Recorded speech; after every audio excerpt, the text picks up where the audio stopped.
Good evening mga master. So papasilip ko lang ating mga rod, mga naipon kong rod.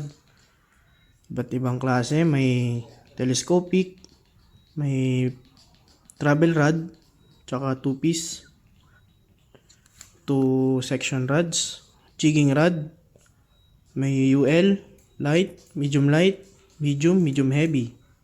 So ito yung aking jigging.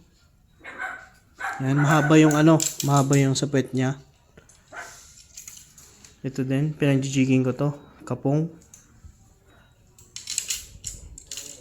Tapos ito din, ito pang short casting, 762 na kapong.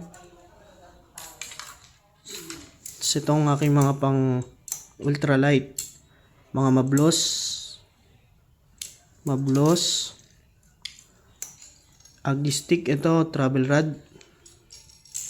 Yan, mga iba-ibang klaseng rod mga master. Yun lang, pasilip lang sa aking mga naipon. Salamat.